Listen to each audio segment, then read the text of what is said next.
Continuamos esta primera unidad de este curso esquematizando las tecnologías de mitigación del cambio climático. Habíamos comentado antes la capacidad que tiene el planeta para hacer de sumidero, debido a los ciclos geológicos, biológicos, geoquímicos, de CO2 y algunos gases de efecto invernadero. Esta capacidad que tiene el planeta, este vector sumidero, que como habíamos dicho es mucho menor que la capacidad que está teniendo el ser humano de emitir estos gases a la atmósfera, de ahí que aumente la concentración de estos gases en la atmósfera, se basa fundamentalmente en la fijación natural de la biomasa, es decir, el crecimiento de la vegetación, y en la disolución que los océanos son capaces de tener de CO2. Ojo a la capacidad de disolución de CO2 en los océanos, porque genera acidificación y puede afectar a especies marinas. Pero es cierto que tanto en la fijación natural por biomasa como en la disolución de CO2 en los océanos tenemos unos vectores sumidero naturales. Pero claro, esto no es suficiente.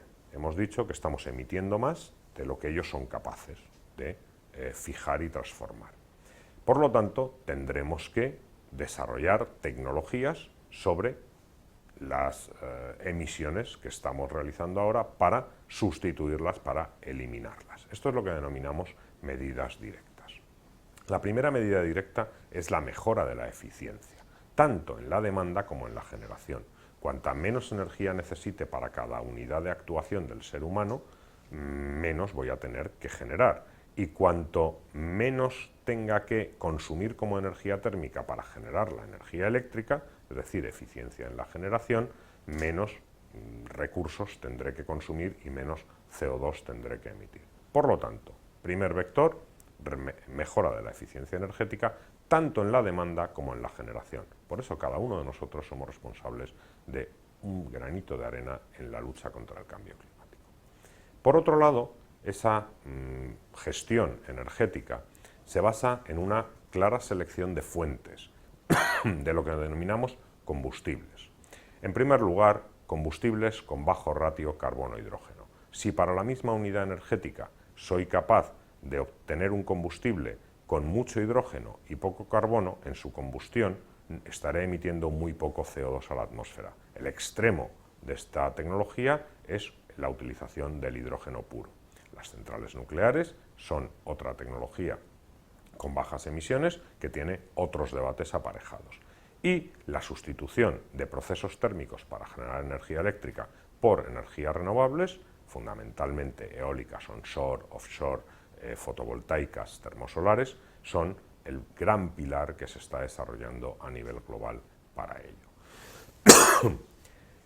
Pero esto no es suficiente, porque existen emisiones de CO2 que no pueden ser sustituidas por más que las fuentes energéticas y la eficiencia las mejoremos.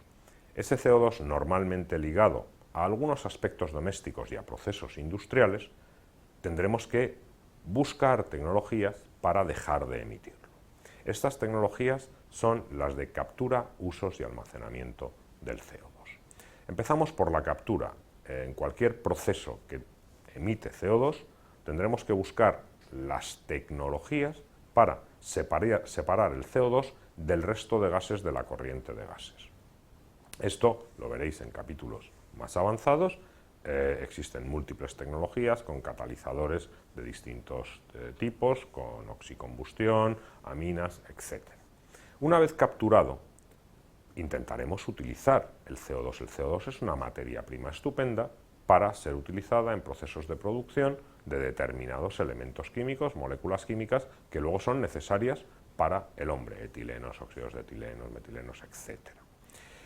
¿Qué ocurre cuando no tengo más capacidad de uso de estas moléculas? Pues en ese momento tengo la necesidad de hacer algo con el CO2 capturado. Lo puedo almacenar permanente o temporalmente. ¿Dónde? Pues normalmente se trata de almacenamientos geológicos profundos. La primera posibilidad son acuíferos salinos profundos, donde puedo en estado supercrítico inyectar el CO2 porque sé que me genera una zona absolutamente estanca, ese acuífero salino, para evitar que el CO2 salga a la atmósfera. Pero también pueden ser zonas que han demostrado su estanqueidad y donde yo he extraído otro recurso, como ha sido el petróleo o el gas natural, en el pasado. Incluso a veces se utiliza la inyección de CO2 como técnicas para recuperar el gas natural final de determinados yacimientos, al tiempo que se rellena la oquedad, la roca permeable, con este CO2. Esas tecnologías, al final, persiguen un objetivo, que es conseguir que el vector emisión de CO2 antropogénico sea inferior a la capacidad que tiene el planeta de retener el carbono en forma sólida. Es un reto global. Por eso, después de múltiples intentos, desde las primeras conferencias de las partes, allá por 1997, el primer protocolo de Kioto, finalmente, en el año 2015, en el año 2016, se consiguió, después de muchas negociaciones desde el año 2015, la firma del Acuerdo de París, que entró en vigor el 4 de noviembre de 2016.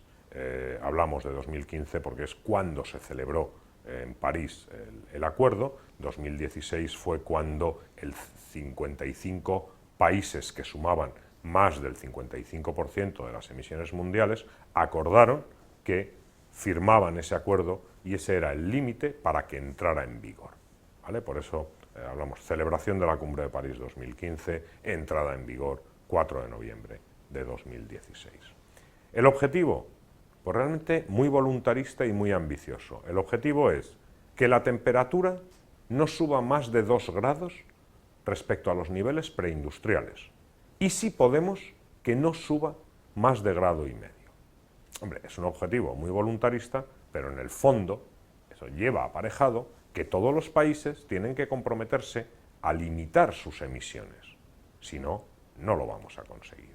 En el Acuerdo de París empezaron a sentarse las bases de cómo había que medir las emisiones, que no son modelos tan fáciles, de qué ocurría con esos países en vías de desarrollo que quieren llegar a niveles de confortabilidad de vida como tenemos los países desarrollados, pero que necesitan energía para su desarrollo y lo más barato es hacerlo a través de fuentes fósiles. Claro, si le pides que no lo haga a través de fuentes fósiles, tendrás que ayudarle financieramente, tendrás también que plantear medidas y apoyos para aquellos países que no tienen capacidades y que ya se están viendo afectados por el cambio climático.